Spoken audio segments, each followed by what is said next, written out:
Bonjour à toutes et bienvenue sur ce nouvel épisode d'Impactante le podcast. Avec Magali, on avait envie de faire quelque chose d'un petit peu particulier pour cette fin d'année 2025. Alors pour vous aider à repartir sur de bonnes bases et commencer 2026 avec un vrai plan, nous vous proposons une mini-série de 3 rediffusions de nos épisodes les plus écoutés sur l'alimentation. Vous les aviez adorés, alors on les remet en avant pour que vous puissiez en tirer le meilleur une nouvelle fois. Nous avons au programme épisode 1, tout savoir sur les régimes alimentaires avec Marina Thiriot pour comprendre ce qui existe, ce qui fonctionne vraiment et surtout ce qui peut fonctionner pour vous. Épisode 2, l'alimentation anti-inflammatoire avec Dr Wafa Kiefer pour soutenir votre énergie, votre corps et votre bien-être au quotidien. Et épisode 3, le batch cooking avec notre queen Magali Copin, un épisode court, efficace et rempli d'astuces pour vous organiser sans prise de tête. Nous vous invitons à écouter ces 3 épisodes pour poser des bases solides et aborder 2026 plus sereinement avec clarté, inspiration et plaisir. Merci d'avoir été à nos côtés toute cette année et on est ravis de commencer cette nouvelle année à vos côtés. Aujourd'hui, nous allons décortiquer tout ce que l'on croit savoir ou ce que l'on nous a dit sur les régimes alimentaires. Du régime méditerranéen au cétogène en passant par le paléo ou encore ce fameux rééquilibrage alimentaire, on entend de tout et parfois son contraire. Aujourd'hui, avec Marina, naturopathe passionnée, professeure de Kangoo Jump et fondatrice de Kaya les séjours bien-être, on va explorer ces approches, les confronter à la réalité des corps, des modes de vie et des besoins uniques de chacun. Car non, il n'existe pas de recette magique universelle, l'alimentation c'est du sur-mesure. C'est un dialogue entre notre corps, notre énergie, notre histoire et notre assiette. On parlera aussi des pistes plus étonnantes comme la théorie des groupes sanguins et de l'alimentation. Installez-vous et ouvrez grand vos oreilles, on démonte les étiquettes et on remet un peu de bon sens dans notre alimentation. Avant de commencer, je vous invite à vous abonner à la lettre impactante. Ce n'est pas juste une newsletter et vous pouvez la recevoir chaque semaine. C'est une source exclusive d'articles, de tests et de résultats sur les innovations qui comptent. C'est l'occasion d'approfondir chaque sujet et de rester à la pointe de l'actualité. Salut Marina! Salut! Je suis contente de t'avoir avec moi aujourd'hui pour parler d'un thème qui me tenait à cœur parce que c'est vrai qu'on entend beaucoup de choses sur les régimes alimentaires. Mmh. Et du coup, je me suis dit que ce serait bien que je t'invite pour parler de ça parce que toi, tu es naturopathe, Ça. entre autres, parce que tu fais plein d'autres choses. On en parlera un petit peu par la suite. Ouais, du coup, ce serait bien qu'on ait ton avis sur ces régimes parce qu'on entend beaucoup parler des régimes à la mode, comme le régime méditerranéen, cétogène, paléo. Hem, est-ce que tu enfin, qu'est-ce qui explique un peu cet engouement, en fait, autour de ces régimes-là et comment on pourrait un peu les différencier rapidement? Parce que c'est vrai qu'on entend tellement de choses que je pense qu'il y a plein de femmes qui savent pas quoi choisir, enfin, tu vois? Ou quoi Mmh. faire. Mmh. Bah, en fait, l'engouement, il vient, surtout du fait qu'on cherche vraiment des solutions, toutes faites, enfin concrètes et rapides, à nos inconforts comme, par exemple, la fatigue, l'inflammation, le surpoids, des troubles digestifs et cetera. Et en fait, ces régimes-là, ils vont vraiment répondre, individuellement à, des problématiques. Et c'est vrai que c'est des régimes, comme son nom l'indique, ça peut aller très vite comme tous les régimes. Et ils ont chacun leurs atouts et c'est vrai que, ils sont issus vraiment des contextes très différents. Ouais. C'est-à-dire que le régime méditerranéen, c'est plus basé, sur les régimes, vraiment du sud avec, beaucoup de fruits, de légumes, des céréales, de l'huile d'olive et cetera. Donc là, ça a vraiment traité tout ce qui est, problématique inflammatoire. Mmh. Après, le régime méditerranéen, c'est vraiment le plus classique et ce qui est le plus simple à réaliser. Ouais. Et il va plutôt venir soulager tout ce qui est maladie cardiovasculaire. Donc, ça va vraiment traiter tout ce qui est maladie cardiovasculaire. Et c'est beaucoup le régime de la longévité. On appelle un peu le régime Ah méditerranéen ouais, de la. d'accord. OK, parce qu'en fait, du coup, ça il permettrait de mieux vieillir, c'est ça? C'est ça. D'accord, Ouais. OK. OK, bon à Euh, savoir. Bon à noter. Vraiment le régime qui peut s'adapter, qui est hyper simple à appliquer et en Ouais, même temps, voilà, pour bien vieillir, surtout nous les femmes, ça nous intéresse. ouais, c'est clair. Après, comme dit, il y a le régime paléo et cétogène. Donc paléo, ça va plus être le régime des paléolithiques, c'est vraiment le régime des chasseurs-cueilleurs où là, on mange plus de viande, de légumes, c'est plus du gras, des protéines et des graines, en fait, tout ce Mmh. que nos ancêtres consommaient. Et là, ça va vraiment venir réduire l'inflammation du corps. Et c'est surtout pour des personnes qui peuvent avoir des problèmes de digestion, par exemple. Mmh. Et puis après, il y a le cétogène. Donc le cétogène, alors là, c'est un régime beaucoup plus strict et très compliqué à appliquer au quotidien et avec une vie sociale, c'est très, très, très compliqué. Là, on va vraiment mettre le corps en cétose et on va ne consommer que, enfin, beaucoup de protéines et de gras. Et D'accord. en fait, on va utiliser le gras pour brûler en fait des calories et ça amène vraiment à une perte de poids. Et là, ce régime-là peut être conseillé pour tout ce qui est SOPK, épilepsie, syndrome de l'intestin irritable, D'accord. voilà, Donc il pathologie. peut y avoir des bienfaits, mais est-ce que du coup le fait d'être, en restriction comme ça, donc je parle avec le cétogène là, est-ce qu'il peut y avoir un rebond derrière comme certains régimes un peu restrictifs, tu sais, où du coup, ben, si tu arrêtes, tu prends du poids direct derrière ou c'est plutôt, Ben oui, après c'est pas des, c'est comme, enfin tous les régimes, faut ouais. absolument pas les faire sur le long terme. C'est vraiment des choses, enfin pour moi dans ma vision des choses et en naturopathie, c'est plutôt des outils qu'on Mmh. va utiliser comme des cures pour soigner certaines pathologies et après enchaîner sur un rééquilibrage alimentaire un peu plus doux avec vraiment instaurer un équilibre et manger vraiment de tout et varié. Mmh. Euh, alors oui, ça marche, c'est hyper, ça peut vraiment soigner, mais après, ouais, ça peut complètement parfois dérégler l'organisme, surtout le cétogène. Pour nous les femmes, quand n'apporte pas par exemple de glucides ou de choses comme ça Mmh. peut vraiment dérégler tout le système hormonal. Donc c'est vraiment à prendre avec des pincettes, à D'accord. vraiment être accompagné quand on le fait et vraiment, faut pas le faire trop longtemps. Ouais, d'accord, pas dans la durée non plus, Ouais. garder ça toute une alimentation comme ça toute sa vie. Toi, en tant que naturopathe, tu penses que du coup l'alimentation doit être, plutôt sur mesure? Et si oui, comment tu sais, ce qui convient à qui et comment faire, tu vois? Parce que du coup, les personnes, je pense qu'il y a peut-être un régime alimentaire qui peut convenir à une personne, peut-être pas à une autre. Ouais, bah, du coup, oui, en naturo, c'est vraiment du sur mesure. On prend vraiment les personnes, dans leur, vraiment dans leur singularité et leur particularité et c'est pour ça qu'aussi au premier rendez-vous, on fait une anamnèse. Donc en fait, on va voir vraiment la personne dans on va lui poser plein de questions et voir un peu tous les paramètres, le sommeil, le stress. On va, aussi voir qu'est-ce qu'elle fait comme métier, si elle est sédentaire ou pas, si elle fait du sport, Mmh. heu au niveau de sa digestion, est-ce qu'elle digère bien, son rythme de vie, sa façon de cuisiner, sa culture. Enfin, vraiment, on va prendre toutes ces choses, tous ces paramètres pour mettre en place une action et répondre à cette problématique. Et vraiment, c'est du sur-mesure. On ne va pas appliquer les mêmes conseils à une personne et pareil à la voisine. Quoi. Ça va être hyper... Personnalisé du coup. et voilà. Mm. Ouais, OK. Et tu sais, il y a beaucoup de gens qui testent le rééquilibrage alimentaire, enfin qui cherchent, par exemple sur internet un rééquilibrage alimentaire. Alors c'est vrai que ça peut paraître plus doux et plus durable. Est-ce que du coup c'est une meilleure approche que, de parce qu'il y a des gens parfois qui ont pas forcément accès à un rendez-vous de naturo et tu vois, qui font des recherches un petit peu par eux-mêmes. Au final, ben, c'est vrai que tu disais que c'est mieux peut-être le sur mesure, mais s'ils s'intéressent à un rééquilibrage alimentaire un peu dans la globalité, est-ce qu'au final, c'est mieux qu'une approche, de régime strict comme, cétogène, paléo et cetera? Oui, surtout s'ils sont pas accompagnés, vaut mieux ne pas se lancer dans ces régimes-là, Ouais, heu, parce que ça peut être vraiment dangereux pour son corps et pour sa santé. ouais, Heu, Vaut mieux, en fait, revenir aux bases, tout ouais. simplement. Manger équilibré. On sait tous, en fait, au final, ce que c'est une bonne assiette. Mmh mh. En naturopathie, les règles un peu d'or, c'est de manger vrai, varié, Mmh. végétal, du Mmh. local. Pas forcément besoin d'acheter du bio, parce que forcément, parfois, le bio, ça vient d'Espagne, Oui, c'est c'est pas pas top non plus, ouais. en plus, c'est cher.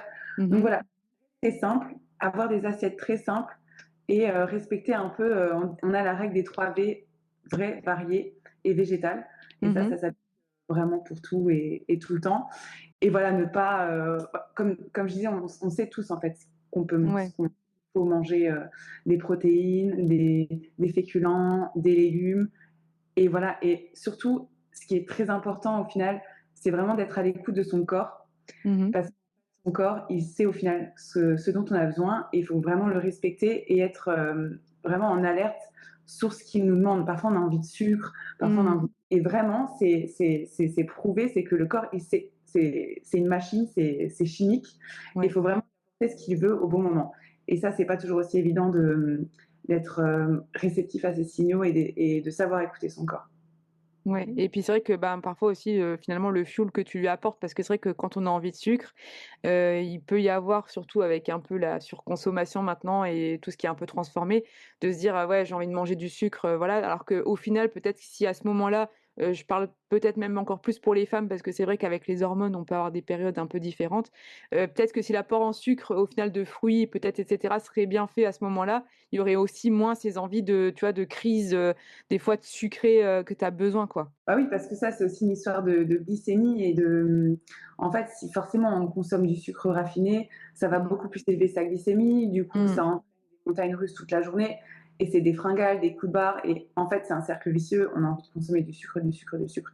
Alors que si on consomme du sucre plus naturel, là, la glycémie est plutôt lisse et on va pas entraîner des gros pics et là, ça va être beaucoup plus gérable. Et c'est ça aussi ce Ouais. qui est dans qu'on préconise dans un rééquilibrage alimentaire, c'est vraiment de lisser la glycémie pour que ce soit vraiment agréable, supportable et pas avoir des coups de barre, des envies, des fringales. Ouais, des Après, crises c'est quoi, ouais. physiologique. On a beau avoir la meilleure volonté du monde, si le corps réclame, faut lui donner quoi. Mais Mmh. toujours de façon naturelle et vraiment penser l'alimentation comme, comme de l'énergie.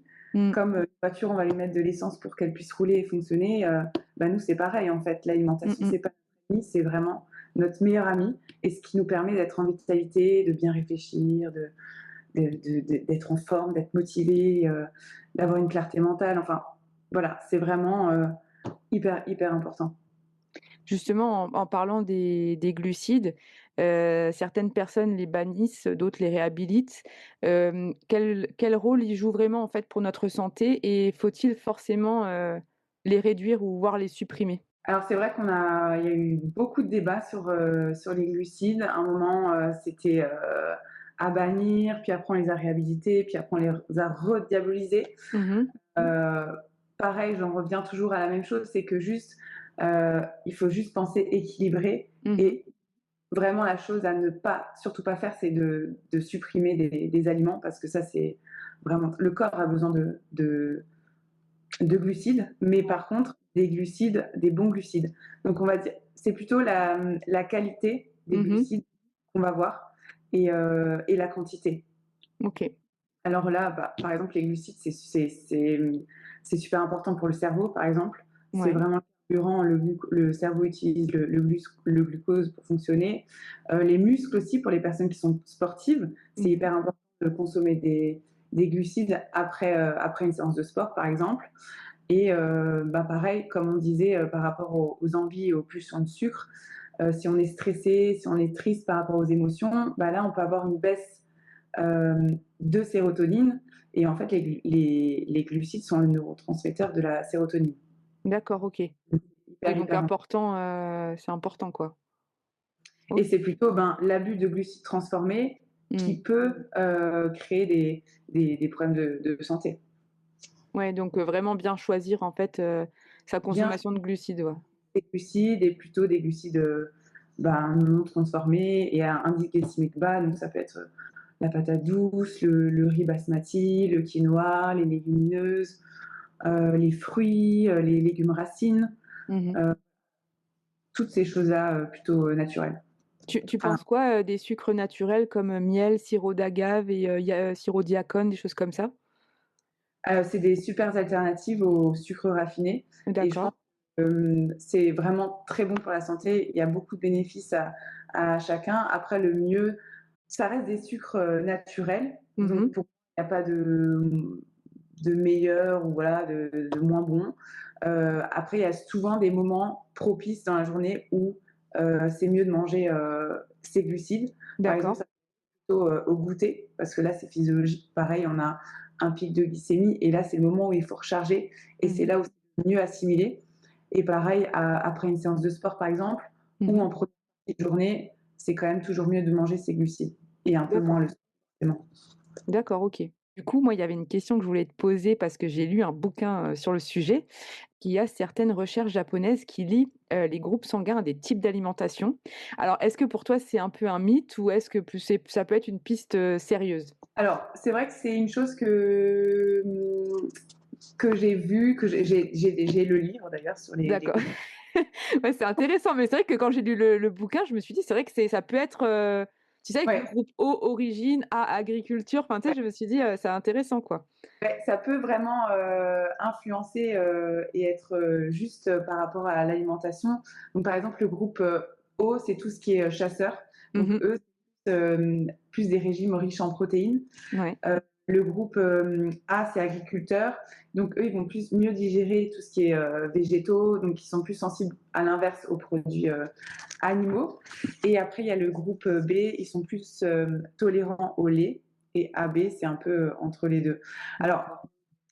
c'est vrai que moi, je n'utilise pas cette façon de procéder parce Mmh. qu'il peut y avoir des personnes qui sont en haut, mais qui digèrent très mal les céréales et le gluten parce qu'ils ont des problèmes digestifs. Mmh.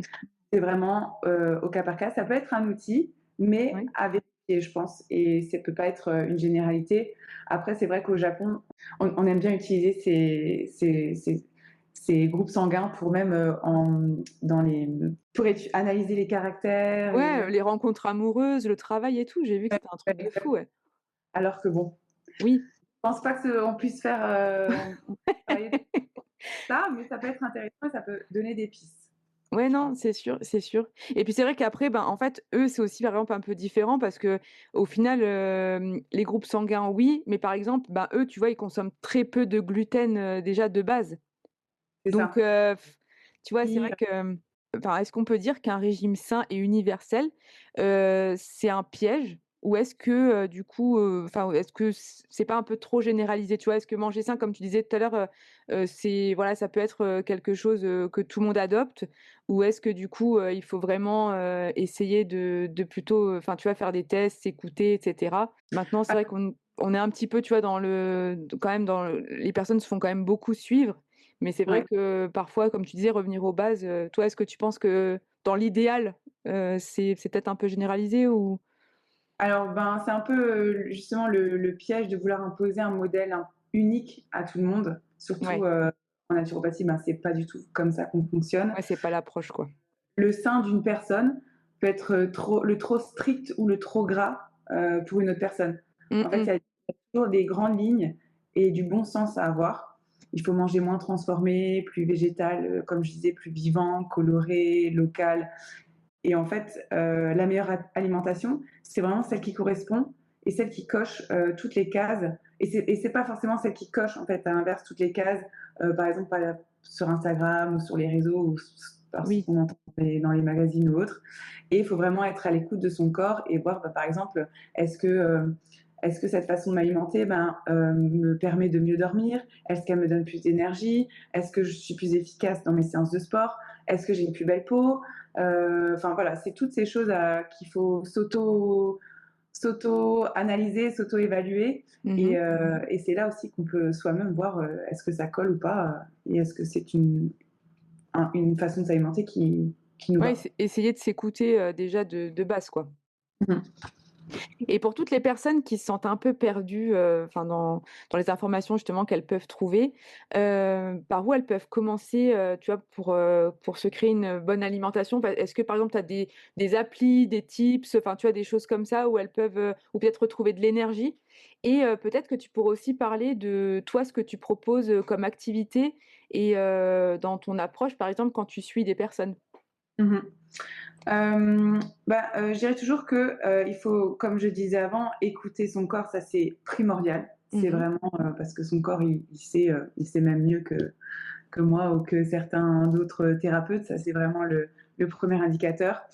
C'est vraiment la base. Mmh. Et il faut vraiment, ouais, comme je disais aussi, observer tous les signaux de son corps, l'énergie, le sommeil, la peau, si on a des fringales ou pas, les hormones, et cetera. Même checker au niveau, des bilans sanguins, Mmh. s'il n'y a pas d'éventuelles carences. Pareil aussi, il y en a qui sont beaucoup à cheval sur la balance. Ça, je pense que c'est pas un bon indicateur non plus. Ouais. le chiffre, c'est rien du tout. Vaut mieux voir la silhouette, avoir un repère de pantalon ou se prendre tout simplement en photo. Mmh. Ça aussi, ça peut être c'est quand même mieux. Et après, de façon globale, on travaille sur des bases qui sont simples, c'est-à-dire réduire l'inflammation, ça c'est hyper important. Réguler la glycémie, donc consommer des aliments à un index glycémique bas. Bannir complètement tout ce qui est sucre raffiné. Enfin, après, c'est sûr qu'on a tous une vie et une vie Mmh. sociale, etc. Et que voilà. Oui, Mais parfois, oui. comme bannir les sucres raffinés, manger les aliments au bon moment, à certaines heures, ça aussi c'est intéressant de faire. Et relancer la digestion et tout simplement revenir aux bases comme boire de l'eau, boire au moins 2 litres, 2 litres 5 d'eau, bouger, Mmh. marcher entre 7 000 et 10 000 pas selon son métier. Enfin voilà. Mmh. Parfois, c'est juste des petites choses et des petites bases qu'il faut juste réajuster et reprendre pour que ça puisse déclencher quelque chose. Ouais. Et c'est vrai que je commence toujours par là dans mes accompagnements. Juste demander est-ce que tu bois de l'eau, est-ce que tu bouges, même pas forcément faire des grosses séances de sport ou quoi, mais juste peut-être marcher, s'aérer, voilà, c'est super important. Mmh. Et c'est notamment ce que je propose dans mes retraites et mes séjours bien-être et sportifs. C'est vraiment que ça va venir englober toutes ces choses-là, tous ces paramètres et tous mes conseils sont regroupés un peu dans ce séjour où on D'accord. va vraiment faire des activités physiques douces, plus intenses. C'est vraiment fait pour tous les âges et tous les niveaux. Je travaille avec une traiteur, on bosse ensemble sur les menus, donc D'accord. adapté. Donc en général, c'est du sans lactose, sans gluten, sans sucre raffiné. Donc vraiment, on OK. pousse le truc hyper loin pour vraiment montrer aux gens que, en fait, même si on supprime le sucre, le gluten, le lactose, on peut vraiment manger gourmand et se faire Mmh. plaisir. Et c'est vrai que c'est vraiment à chaque fois, tout le monde est vraiment étonné et se régale pendant les séjours parce que c'est possible et c'est au final Mmh. c'est simple, juste trouver de nouvelles habitudes et remplacer certains aliments Ouais. pour y arriver. Et voilà, donc c'est ce que je propose dans mes séjours, avec toujours un peu de détente, des massages, euh, des moments un peu plus conviviaux, de rire. Enfin, voilà, c'est hyper, hyper complet. C'est vraiment un moment de, de déconnexion totale. OK. On est complètement coupé et on est vraiment recentré sur soi, sur sa santé, son bien-être. Et voilà, ça fait vraiment du bien. OK. Ouais, c'est l'occasion, je pense, de découvrir, aussi c'est l'occasion de découvrir et de tester. Parce que j'imagine qu'il y a des personnes qui voilà, se disent: «Ben, tiens, c'est l'occasion aussi de faire quelque chose de différent de ce que je fais d'habitude, quoi». Et de découvrir de nouvelles choses. Et typiquement, j'avais fait un séjour détox au mois de mars. Mmh. Et il y avait quand même certaines filles qui pensaient: «Ah ben, on va rien manger pendant 3 jours». Ouais. Et dans Paris: «Ah non, mais moi, Ouais. je vais avec mon stylo, on va rien manger ce week-end». Alors pas du tout, pas du tout. Non. On a juste mangé des bons aliments. Alors il y avait beaucoup de légumes verts, sous Ouais. toutes ces riche, hyper gourmand, personne n'a crevé de faim Mmh. et c'est bien, quoi. Si tu veux parler aussi de parce que tu donnes des cours, de sport aussi? Ouais, je suis aussi, coach sportif et je donne des cours de Kangoo Jumps. Mmh. Heu, et 1 an et demi que je pratique, les cours et je suis, la seule dans la région du Grand Est, pour l'instant à donner des cours de Kangoo. D'accord. Voilà et c'est aussi quelque chose que je propose, comme activité, à mes séjours. Donc pareil, ça c'est fait, c'est vraiment, il y a pas de prérequis, c'est pour tout le monde, c'est du sport, c'est hyper fun, OK. cardio et renfo en même temps. Voilà, avec une super musique entraînante, une bonne ambiance, et voilà, c'est vraiment sympa. Pour se défouler, quoi. Ouais, pour se défouler et vraiment brûler beaucoup de calories parce qu'on brûle en 1 heure beaucoup plus de calories qu'en 1 heure de run. Donc ça, c'est Ah! Ah OK, ouais, ça c'est bon à savoir. ouais, et ça vient vraiment calmer le corps parce que la Boots, elle pèse 2,5 kg par pied. Donc en même temps, ça fait un gros travail de renfo. D'accord. Donc les bénéfices sur le corps, c'est super, super complet. Autant cardio que renfo. OK, d'accord. Bah, écoute, merci beaucoup, hein, d'avoir répondu à mes questions. Est-ce qu'il y a quelque chose que tu as envie de rajouter par rapport, aux questions que je t'ai posées ou est-ce qu'on a fait le tour? Tu fais des consultations en ligne? Ouais, en OK. visio et chez moi, j'ai mon bureau, donc je OK, consulte d'accord, de OK. Parce qu'on mettra le lien, du coup, sous ce podcast, pour les personnes qui sont intéressées et peut-être parce qu'on a quand même, des personnes d'un peu partout en France qui nous écoutent et dans les pays francophones, donc peut-être que, s'il y en a qui veulent te contacter, savoir que tu fais en ligne, c'est quand même pratique. ouais, ouais. Donc on mettra les liens vers tes réseaux, vers les week-ends aussi. Sous ce podcast, il y aura le lien vers toutes tes activités. Donc s'il y a des personnes qui veulent venir en séjour bien-être qui se passe souvent en Alsace d'ailleurs, hein. Pour l'instant, c'est en Alsace et Voilà, il y dans a notre magnifique région. sûrement Donc m'élargir un petit peu, peut-être en France ou ailleurs, mais là, les prochains seront en Alsace et l'année prochaine, voilà, j'ai d'autres choses encore, en tête. en tête, ouais. Bah, en tout cas, on te souhaite, que ça évolue et que ça se développe, comme tu le souhaites et voilà. Bah, merci beaucoup Marina d'avoir répondu à mes questions. Merci à toi, Barbara. À bientôt. À bientôt.